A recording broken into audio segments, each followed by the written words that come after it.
my top 5 tips for getting jacked, pretty much, right? So that includes, you know, losing all the fat, getting all the muscle, all that shit. It's pretty damn easy, you know, like, you know, I'm not gonna say I'm the most jacked person in the world, but I've got the formula down packed, I'd argue. There's 5 steps that come to my mind, right? Step number 1 is consistency. And this is the most important step. I'm not gonna make you guys wait till the end of the video and be like, you know, the most important step is at the end. I'm gonna tell you guys straight up at the front. Consistency is most important. Even if you're not doing the best routine, even if your diet is not amazing, even if literally nothing is going even 50% of the way to optimal, as long as you're consistent, you're going to make more gains than the most optimal person in the world if they go half as less as you. Unfortunately, that's just the case. And obviously, I'm not saying like cut your volume in half. I'm saying whatever volume you have, if you go consistently and keep consistently doing it, you're going to make progress more than anyone else. So consistency is the number 1 thing when it comes to diet, gym, whatever. All right. If you're consistent with anything, you're going to make progress in it. All right. So consistency is number 1. Even if a couple of days a month you're, you know, weaker, or you feel like not going, or you just, you know, your lifts aren't good, you feel fucking insecure because you're wearing some clothing that you bought that you don't really fucking like or whatever. All right, look, obviously you're not gonna make as much gains as if you were at your top peak performance, but just the fact that you went and didn't skip, your muscles will still have the same amount of time to heal. You won't like fuck up your routine. A little bit of training is always better than no training, and so that consistency and is great for your body. And for the mental perspective of it, your body and your mind is going to be used to going to the gym, you know what I mean? It's going to become more of a habit, and the more of a habit it becomes, the more easier it is, you know?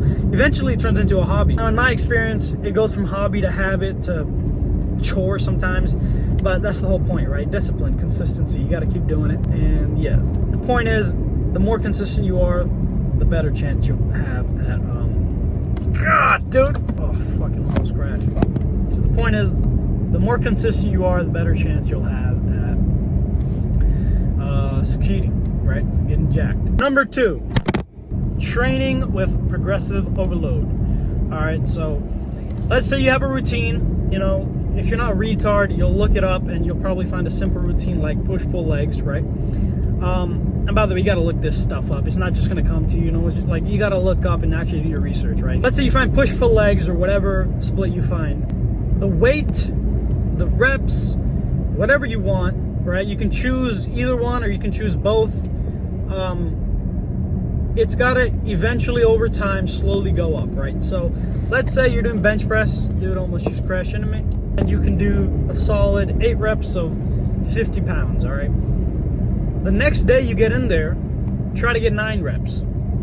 Now, if you fail, that's okay. You know, throughout that month, your goal is going to be to get 1 more rep in that exercise. And throughout the month, you're gonna, especially if you're a beginner, you're gonna get a lot more reps than just 1 more rep, and you got to get a lot more weight. For example, some people say do bench press from 6 to 8 reps. 6 to 8 reps is your rep range. That doesn't mean if you do 6 to 8 reps, you're solid. Oh, you can just move on. What that means is you start off with a weight where you can only do 6 reps with it at your max, right? And eventually, over time, you progressively overload to 8 reps. Once you get to 8 reps, you add weight until you can only do 6 reps again, and then go back to 8 reps over time. So that's a good way to up your progressive overload, simply using weight and reps, right? And as a beginner, you don't have to go to failure, although most people are like, fuck it, I just want to go to failure. I really feel it. First week in the gym, first month even, sometimes you're going to feel so motivated. You're going to feel like, oh, I'm going to go hard. Look, I'm going to tell you firsthand, you're not going to feel that way for a very long time. You're going to feel absolutely drained and disgusted to ever even look at the gym ever again. But that's why you don't go so fucking hard on the first day, right? Or the first week. You got to slowly up it, and, you know, you got to slowly incorporate it into your life, or else you're going to burn out real quick. Now, unless you're a phenom, if you're fucking David Goggins, that's different. But you got to go, you know, at a good pace, all right? Now, I feel like this should have been in the tip 1, but whatever. Continuing with progressive overload. Look, your rep ranges and your weight has to be progressively overloaded, but you probably shouldn't start going to failure as a beginner.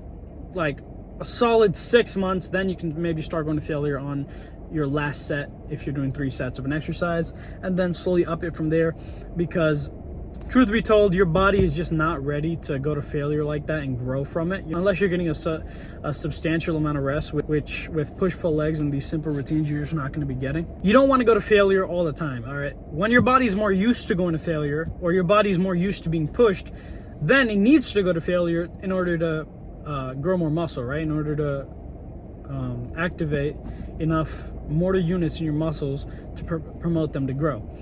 That's eventually later on in the future. To be honest, I've been training for about 3 years, and to be honest, I even shouldn't go to full failure, and I've noticed this. You know, there's been times where I've gone to full failure, first year in, second year in, for months at a time, and I make decent progress, but I make more progress if I just go decently heavy on the weight, meaning 6 to 8 reps on most exercises, and I don't go to failure for all reps, or all sets, I mean.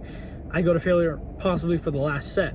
I make more progress that way, even now, 3 years in, and eventually in the future, I'm probably gonna have to go to failure every single time. But for now, you do what you need, all right? You don't go too hard, because most of the time, if you do more than what you need, you're not gonna get more, and you're oftentimes gonna get less. So it's not just how much you put in, you get back in terms of pure brain dead effort. It's how much you put in terms of smart effort. Sometimes it's easier to do more, and it's easier to want to go to failure than just stop yourself, but you got to stop yourself sometimes to have that more growth, right? More rest, less fatigue, etc. All right, so second most important thing is progressive overload. Third most important thing, very simple, it is your diet. All right, it is. Now I'm gonna include diet and sleep in the same thing here. So third tip, diet and sleep. Diet, you know, if you don't eat any protein, you're gonna build this much muscle. Now, a lot of people say 1 pound of body weight, all right, 1 gram of protein per pound of body weight, which, you know, that's the golden standard nowadays. But even if you're eating 0.8 grams of protein per pound of body weight, or if you're eating 0.5, you're gonna build a decent amount of muscle. Not as much as if you were eating 1 gram of protein per pound of body weight, but it's going to be good enough to be noticeable if you don't have shit genetics. Most likely you don't, because to have really shit genetics is kind of rare. So yeah, protein, obviously it's important. I would advise people to avoid junk food. You know, I'm not a fucking carnivore diet, whatever, right? Although it might be better than, I don't know. All right, it might be a good diet, it might not be. I'm just saying I'm not participating in that right now. I'm not saying I'm some sort of super clean eating, whole food only eating, you know, fucking demagogue. I don't know what the fuck I'm saying. Point is, junk food is filled with things that affect your health in a negative way, and when you're more unhealthy, it's harder on your system, it's harder to build muscle, just because being unhealthy plays into sleep, which I'll get into in a second. It plays into stress, which in turn plays into sleep. It plays into your thyroid health and your hormones, which can affect mental health, which can affect sleep, which can affect your appetite, which can affect your diet. So overall, junk food is it's not something I'd recommend you eat on a daily basis or anything like that. I'm sure every once in a while it's not gonna kill you, but just do your best to avoid it. It's kind of common sense, like brain dead logic right there. Like, don't eat fucking junk food if you want to get jacked, right? Like, it's kind of common sense. And you'll see like Sam Sullickson out there, you know, fucking slamming chocolate milk. Although nowadays he's made his diet a little more strict, but you can do that, sure, if you have really good genetics and you're blasting horse tranquilizer up your ass. He's probably taking the whole boatload of everything you can find online. You can do that if you're roiding up, right, like he is. And no shame in that, but you know, it's a lot easier to gain muscle and lose fat when you're roided up, right? That's not really the case for someone who's natural. You're gonna have to pretty much lock in a lot more. All right, so taking steroids, it's gonna make you a lot less healthy, but you're gonna look like you're fucking healthy as shit. So that's the trade-off. So unless you're Sam Sulek, don't eat a lot of junk food. Make sure if you want to lose fat, you know, calculate your calories. Very simple. How much exercise you do, your height, weight, Age, all right, put it into a calorie calculator, use a .gov site, just because it's more accurate. Get your calories, your maintenance calories. If you want to lose weight, eat 200, 250 calories below your maintenance. All right, track that shit. Use myfitnesspal or whatever. All right, it's not that hard. If you eat a consistent diet, it'll be a lot easier to track it because you don't have to track every single meal you eat, right?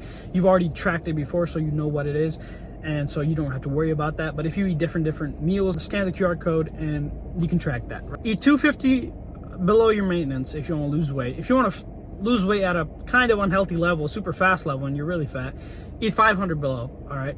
I wouldn't advise eating any less than that because it's pretty unhealthy on your system. And vice versa for gaining weight. 250 above, 500 above, okay? If I'm looking out in the distance, like, it just helps me think more. It gives me more clarity, so I don't know if I'm going to look retarded doing that, but whatever, dude. That's that. For gaining weight and losing weight, there are some other factors like metabolism and age and thyroid health and issues like that and insulin resistance, but, dude, it's calories in, calories out for the most part. All right, so don't stress it. Don't be ignorant. You are not someone that has the ability to break the law of thermodynamics. I know you've probably heard it a lot, but if you track your calories at a decent accuracy and you are eating like fucking 1,000 calories according to you but still gaining weight, unless you are 5 years old, you're lying or you're just wrong. All right, so I'm sorry to break it to you. Most people, they don't track their calories accurately. I'm sorry. Gaining weight, losing weight, that's how you do that. Eat your protein, eat clean. There you go. All right, that's diet. Sleep. Everything I just said plays into sleep. Sleep is the most important thing. Sleep is when you build most of your muscle. Sleep, you get most of your growth hormone from. Sleep is just what develops your body, all right? What keeps you healthy, your mental, physical health, what keeps your body running, your hormones, everything you can imagine good is from sleep, okay? Maximize your sleep as to the best of your possibility. Avoid, like I said, junk food. Avoid anything that affects your mental health, anything that makes you stress, anything at all that affects your sleep, all right? Turn on the orange light instead of the blue light in your phone. Go to the settings. It's not that hard. All right. Make a timer. At 6 p.m., my blue light goes to orange light or warm light, nighttime lighting, so that I don't have to be awake because my eyes think I'm looking at the fucking sun and releasing cortisol so that I wake up in the morning. All right. It's not morning. It's nighttime. You got to sleep. Number 4, if you want to get jacked, first of all, you got to look at your body. Okay. What should I do in terms of my diet, and where should I go, right, to get jacked? If you're fat, you should probably cut first, right? And I'm talking about pretty damn fat. You should probably cut first until you're at a decent body fat percentage, like 15, 12%, so that you can look like you have abs and whatever, right? And then slowly, and if you're a newbie and you're doing that, you're probably going to still build muscle while cutting. If you're more advanced, you're not going to build any muscle while cutting, unfortunately, unless you're on something. So that's that. Once you're pretty cut, you're going to maintain and slowly build up. Bulking is officially vaulted. Around maintenance and slightly above maintenance, you're going to be at your bodily limit pretty much, or of strength and endurance and all that. Getting super fat is not going to help you at all. If you're fat, lose the fat, then slowly gain. If you're skinny, slowly gain. There you go, all right? And if you're skinny fat, somewhere in the middle, if you got some unlucky genetics, just maintain for a little while. And then once you got a little bit of muscle, right? Lose the fat. Probably take you 2 months, if you're skinny fat. Not long, super short. And then you start gaining muscle again and maintaining that body fat, right? So that's the best approach for everyone like that. So if you want to get jacked, look at your body and plan where you want to go. Finally, tip number 5, you got to optimize your testosterone. Okay, the man, you should have a decent amount of testosterone just for mental, physical health in general. Testosterone is also how you build muscle for the most part. All right, when you look at most drugs, unless it's human growth hormone, it's gonna increase your testosterone by a large amount, and that's how you build muscle. All right, because testosterone has anabolic effects on your body. Okay, so that means your muscle is gonna get bigger. What that means is eat foods, right? First of all, that increase your testosterone. Okay, you can take testosterone supplements like ashwagandha or whatever there is out there. But when talking about whole foods, I'm talking about eggs. That good cholesterol it has is going to raise your testosterone. I'm talking about fish oils. I'm talking about zinc. I'm talking about vitamin D. All right, these whatever foods have these ingredients inside and these vitamins inside, that's gonna boost your testosterone. Okay, so eggs, meat, that's pretty much it. You also have to optimize sleep, optimize getting sunlight, exercise. Okay, so first of all, sleep. That's how your body regulates and pretty much promotes testosterone, hormones in general. So you got to get good sleep. You got to get sunlight, vitamin D. That's great for testosterone production. That doesn't mean like fucking go look at the sun. Be outside and let the sun shine on you, and don't make an excuse because it's cloudy out. It's still a lot more sunlight than you'll ever get inside. Exercise. Okay, do exercise. Exercise promotes testosterone production. You're not gonna make it testosterone by sitting around on your lazy ass like a potato. Working out hard, okay, pushing your bodily limits, okay, doing things like squats, barbell deadlifts, barbell bench press, barbell rows. These heavy ass exercises, you don't gotta do these specifically, but these boost your testosterone, you know what I mean? So try to incorporate them. Do shit that you don't like, all right, that seem fucking hard. That's gonna boost your testosterone, and also your mental health. So there you go, 5 tips. I hope these were useful. Yeah, man. Peace out.